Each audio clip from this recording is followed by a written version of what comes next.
Hello everyone, কেমন আছো তোমরা? SSC aspirants Jago, because SSC CGL এর তো রেজাল্ট বেরিয়ে গেল। তো রেজাল্ট বেরোনো মানে আবার নতুন নোটিফিকেশনের আশা। তার মানে দেখো, 31শে মার্চ নতুন নোটিফিকেশন আসার কথা ছিল, কিন্তু 31শে মার্চ এলো না। চিন্তায় ছিলাম আমরা, যারা অ্যাকচুয়াল যারা এসএসসিকে নিয়ে ভাবে, যারা এসএসসিকে নিয়ে পরীক্ষা দেয়, তারাও চিন্তায় ছিল যে কি হতে চলেছে।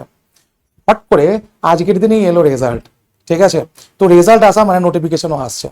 তো এবারে একটা জিনিস ভালো লাগলো যে যারা পরীক্ষা ঠিকঠাকভাবে দিয়েছিল স্মার্ট স্ট্র্যাটেজি নিয়ে, এবং যারা পরিশ্রম করেছিল তারা রেজাল্ট পেয়েছে, ঠিক আছে? তারা রেজাল্ট পেয়েছে। ইউটিউব দেখো, তুমি বিভিন্ন সারাউন্ডিংসে জানো, দেখো সিজিএল এর রেজাল্ট প্রতিবার একটা এমন জায়গায় চলে যাচ্ছিল যে এটা অধরা, এটা আমাদের মানে মিনি ইউপিএসসি হয়ে যাচ্ছিল। সেটা থেকে বন্ধ হয়েছে।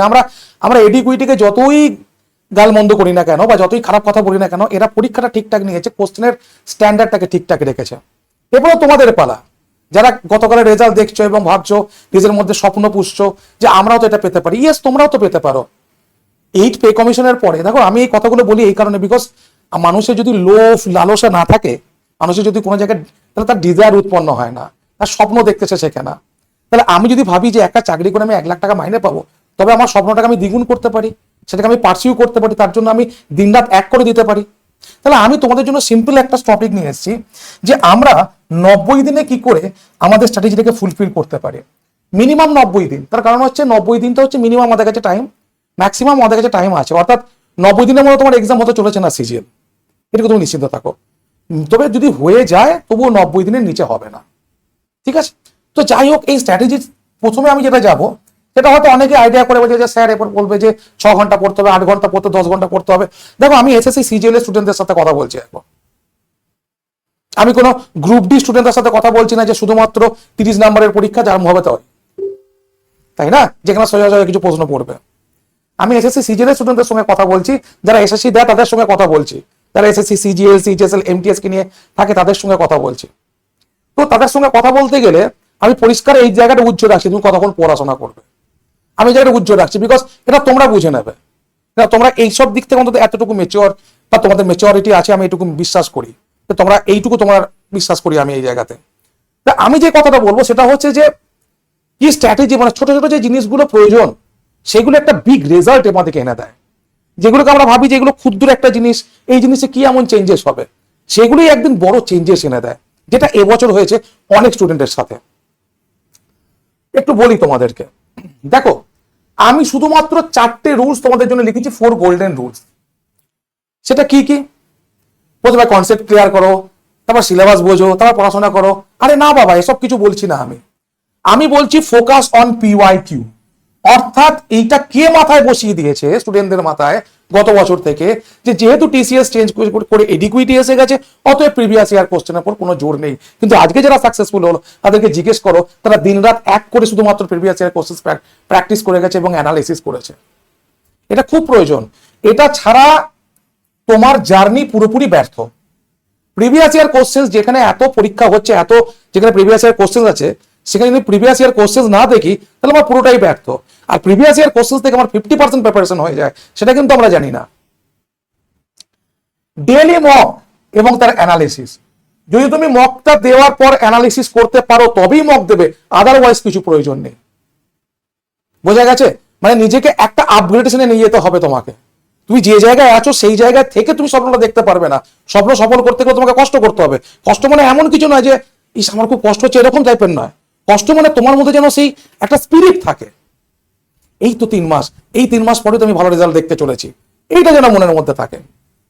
নেক্সট হচ্ছে strong in English and math. অস্বীকার করে লাভ নেই, সমস্ত সাবজেক্টে তোমাকে স্ট্রং হতে হবে, কিন্তু মেন সে ইংরাজি তোমার খেলা খেলে দেবে। ম্যাক্সিমাম নাম্বার ইংরেজি তোমার খেলা খেলা দেবে, সেটা সিএইচএসএল এর ক্ষেত্রেই হোক বা সিজিএল এর ক্ষেত্রেই হোক। এবং ম্যাথটা যদি আমরা ট্রিকের সাহায্যে না করতে পারি তাহলে কিন্তু আমাদের মুশকিল আছে।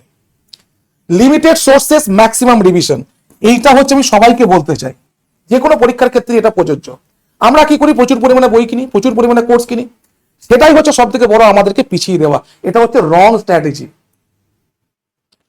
দেখো আমি একটা কথা বলি তোমাদেরকে আজকে, তুমি ধরো নতুন, তুমি জানো না যে আমরা কি, আমাকে দেখোনি, তুমি জানো না যে আদার্স যে চ্যানেলগুলো পড়াচ্ছে তারা কি।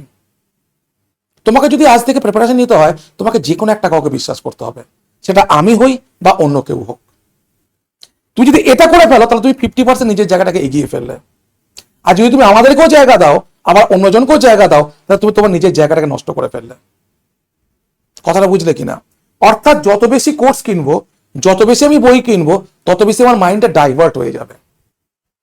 কখনো একটা বই সমস্ত চ্যাপ্টার ভালো লিখতে পারে না, পসিবল নয়। কখনো একটা বই প্রিভিয়াস ইয়ার সমস্ত কিছুর ভালো সলিউশন দিতে পারে না, কিন্তু ওর মধ্যে 80% যেটা বেটার, তোমাকে সেটাকে চুজ করতে হবে। অর্থাৎ রিসোর্সটাকে কমাবো, কিন্তু রিভিশনটাকে বেশি দেবো, বিকজ রিভিশনই হচ্ছে এমন একটা জায়গা যেটা আমার চাকরিটা এনে দেবে। উইদাউট রিভিশন এখনো পর্যন্ত কেউ চাকরি পায়নি, এবং আজকের দিনও দাঁড়িয়ে আমি বলে দিচ্ছি কেউ চাকরি পাবেও না উইদাউট রিভিশন। এবার আমরা ভুলগুলো কি করি, কোথায় ভুল করি? No proper strategy. দেখো বাবা, তুমি সত্যি কথা একটা জিনিস বলো, আজকে তোমার সামান্য একটা কাজ করতে গেলে তোমার মধ্যে স্ট্র্যাটেজি দরকার হয়। আচ্ছা, আমি এখানে বেড়াতে যাবো, আমি এখান থেকে প্রথম ওখানে যাবো, ওখান থেকে প্রথম ওখানে যাবো, তারপরে ওই জায়গাটা ঘুরে আসবো, এই হোটেলে স্টে করবো, ওইখানে হোটেলের তো প্রচুর দাম, তাহলে এই হোটেলে স্টে করবো। তুমি স্ট্র্যাটেজি করো। সেখানে জীবনের সব থেকে বড় পরীক্ষা দিতে যাচ্ছ, তুমি নিজের পায়ে দাঁড়াবে, তোমার যদি স্ট্র্যাটেজি না থাকে তুমি তো হরকে পড়বেই, তাই না? তো অতএব এটা তোমার কাজ। স্ট্র্যাটেজিটা কে বানাবে? না ইউ, তুমি বানাবে। তুমি হয়তো, তোমরা তো ওয়েট করছিলে যে আমি বলবো যে ঠিক আছে আমাদের চ্যানেলে চলে এসো বা আমাদের কোর্স জয়েন করে ফেলো, আমি তোমাদেরকে স্ট্র্যাটেজি বানিয়ে দেবো। না, আমি বানাবো না। কেন বানাবো? আমি একটা সিম্পল রেসপন্সিবিলিটি নেই একটা সিজিএল স্টুডেন্টের। সে সিজিএল পরীক্ষা দেবে, 1 লাখ টাকা মাইনে পাবে, তাহলে একটা সিম্পল সে স্ট্র্যাটেজি বানাতে পারবে না? কারণ কি জানো? স্ট্র্যাটেজি তৈরি হয় নিজের ডিপেন্ডেন্সির ওপরে, অর্থাৎ নিজের ক্ষমতার ওপরে। আমি যে তোমাকে স্ট্র্যাটেজিটা বানিয়ে দিচ্ছি সেটা তোমার শুট না করতেও পারে, কিন্তু তুমি যে শুট স্ট্র্যাটেজিটা বানাবে সেটা তোমাকে দেখে তুমি বানাবে, তোমার সুটেবিলিটিকে তুমি বুঝবে। আর একটা হচ্ছে র্যান্ডম স্টাডি। সকাল থেকে পড়তে বসিনি, এখন 10টা অঙ্ক করে ফেলি। কি দরকার আছে তোমার? কে করতে বলেছে? এটা কি তুমি এখনো পর্যন্ত একাডেমিকে পড়ছো? এ বাবা আসছে, একটু পড়ে নি, বাবা এসে তো দেখবে আমি পড়তে বসেছি। কাকে শো করছো? নিজের সাথে নিজে ছলনা করা এগুলো। এই র্যান্ডম স্টাডি, এটা হচ্ছে নিজের সাথে নিজে ছলনা করা এবং নিজেকে ডিসঅনেস্ট প্রমাণ করা। No guidance. দেখো, আমরা যখন প্রথম শুরু করি তখন আমাদের মধ্যে প্রচুর এনথুজিয়াজম থাকে, কিছুদিন পর দেখো এনথুজিয়াজম গুলো নষ্ট হতে থাকে। আমি আবার বলছি একটা সাকসেসফুল পার্সনের কথা, যে সাকসেসফুল হতে গেলে রোজ তুমি এনথুজিয়াজম হতে পারবে, এনথুজিয়াস্টিক হতে পারবে না। কেউ তোমাকে প্রতিদিন আসে বলবে না যে তুই পারবি, তুই পারবি, এই তো এটা কর, কেউ বলে দেবে না। আমাদেরকে উইথাউট এনথুজিয়াস্টিক হয়েই কাজটা করতে হবে। বস্তা পচা মনে হবে, মোনোটোনাস মনে হবে, কিন্তু আমাকে বুঝতে হবে যে মানে এর পিছনে সূর্য হাসছে বা এর পিছনে আমার সাকসেস লুকিয়ে আছে। তাই গাইডেন্সটা কি করে? তোমাকে এই প্রতিদিন তোমাকে পড়া দেওয়া, পড়া ধরা, আরো 50 জনের সঙ্গে থাকা, তার মধ্যে তোমাকে প্রতিদিন ঠেলে ঠেলে নিয়ে যায়। চল চল, এটা হয়নি, চল এটা হবে, ঠেলে ঠেলে নিয়ে যায়। এই জন্যই গাইডেন্সের প্রয়োজন। No practice with PYQ. গত বছরে প্রচুর স্টুডেন্ট ভুল করেছে যখন এডিকুইটি পরীক্ষা নিতে এসছে, যে আমরা প্র্যাকটিস করবো না। এইটা আগে, এইগুলো পরে। ঠিক আছে, এবার দেখো, গাইডেন্স এবং স্মার্ট স্ট্র্যাটেজি যদি তোমার মধ্যে থাকে তো তুমি কিন্তু অনেক কিছুই করতে পারবে। এবার দেখো আমি কি বলছি, know the exact exam pattern. এটা তোমাকে বুঝতে হবে, এটা তোমাকে প্রিভিয়াস ইয়ার কোশ্চেন থেকে বুঝতে হবে যে এক্সাক্ট প্যাটার্ন কি, তার ডিফিকাল্টি লেভেল কি। Use shortcut trick. আমি একটা কথা তোমাদেরকে বলতে চাই, তুমি যখন সিজিএল এ যখন টিয়ার 2, দেখো আমরা, আমাদের কাছে তো টিয়ার 1 এ সফল হওয়াটা মেন কথা নয়, একদম ফাইনাল সিলেকশনটা হওয়া আমাদের কাছে মেন কথা। তো সেক্ষেত্রে তুমি যখন প্রচুর পরিমাণে ম্যাথ থাকবে, সবকটা যদি তুমি কষে কষে করতে যাও, ব্রেনটা কিছুক্ষণ পর হ্যাং করে, যার জন্য স্টুডেন্ট অনেক ভুল করে, স্টুডেন্ট পারে না, স্লো হয়ে যায়। শর্টকাট ট্রিক না থাকলে তুমি জয় করতে পারবে না। অর্থাৎ যারা পাস করে তারা অর্ধেক অঙ্ক শুধুমাত্র ধরো চেনা পরিচিতের মধ্যে চলে আসে, একটু একটু মিলিয়ে নিয়ে আনসার করে দিয়ে চলে যায়। সিজিএল এর অঙ্ক তো এভাবে হবে না।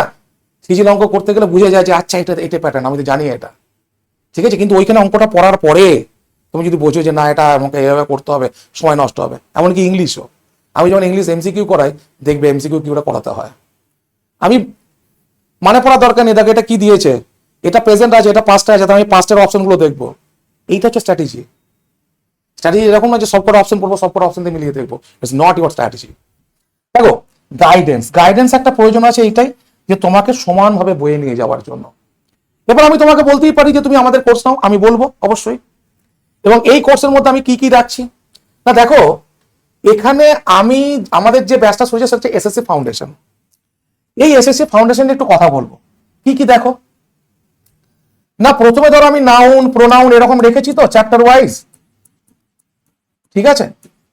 তো এই চ্যাপ্টার ওয়াইজ কোশ্চেন গুলো আমি কি করে প্র্যাকটিস করবো, এবার নতুন নিয়ম নিয়ে আসছি। ধরো আমি সিজিএল, সিএইচএসএল, এমটিএস এর যত নাউন নিয়ে প্রশ্ন পড়েছে সব একসঙ্গে করে ফেলেছি।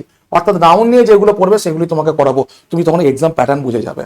প্রোনাউনও তাই, অ্যাডজেক্টিভও তাই, সিনোনিম অ্যান্টোনিম সব তাই। এবং suggestive questions pillars based on grammar, suggestive questions pillars based on vocabs, এখানে অর্ধেক প্রিপারেশন হয়ে যাবে। এবং তুমি এখানে কি পাবে, প্রিভিয়াস ইয়ার কোশ্চেন্স পাবে, আনলিমিটেড মক টেস্ট পাবে, এবং নিজেকে ইভালুয়েশন করার জায়গা পাবে, তুমি কত পাচ্ছ, কোথায় ভুল হচ্ছে, এইগুলো পাবে। ঠিক আছে, নতুন ব্যাচ আগামী কাল থেকে স্টার্ট হচ্ছে। নতুন ব্যাচ যারা আসতে চাও আমি বলবো তোমরা 1499 টাকাটা নাও। তার কারণ হচ্ছে আমরা প্রথম ফাউন্ডেশন করব, তারপরে যখনই সিএইচএসএল এর নোটিফিকেশন হয়ে যাবে তখন সিএইচএস এর জন্য আবার ব্যাচ রিলিজ করব, ক্র্যাশ কোর্স, যে হ্যাঁ সিএইচএসএল আগের বার এরকম প্রশ্ন এসছে, এবার স্টুডেন্টদেরকে এরকম করাতে হবে। কিন্তু তোমার ফাউন্ডেশন না করাতে তুমি কিছুই করতে পারবে না। ওখানে ভিতটা করতে হবে, স্ট্র্যাটেজি তৈরি করতে হবে, বুঝতে হবে, ঠিক আছে, মোটিভেশন পেতে হবে। আর যারা মনে করো ভাবছো যে না স্যার আমরা একবার দেখতে চাই, 599 দিতে পারো। যারাই নিতে চাও এই নাম্বারে মেসেজ করবে 7908100347। ঠিক আছে, মেসেজ করবে, কল করবে না। ঠিক আছে, যদি মেসেজ করার পর বলো যে স্যার আমার একটু কথা বলা আছে, তখন আমি কল করব। ঠিক আছে, তো যাই হোক আজকের এই স্ট্র্যাটেজি যদি তোমরা ফলো করতে পারো তাহলে 2027-এর এই দিনে তোমরা হাসবে। কিন্তু যদি স্ট্র্যাটেজি ফলো না করতে পারো, ডিমোটিভেটেড হয়ে যাও, আরো লোকজন যারা ডিমোটিভেট করার জন্য রেডি আছে কমেন্ট সেকশনকে ফুল করার জন্য, তাদের কথা যদি তোমরা ডিমোটিভেটেড হয়ে যাও, তাহলে কিন্তু আবার ওয়েট করতে হবে। ওয়েট করো না, শুরু করো। Thank you.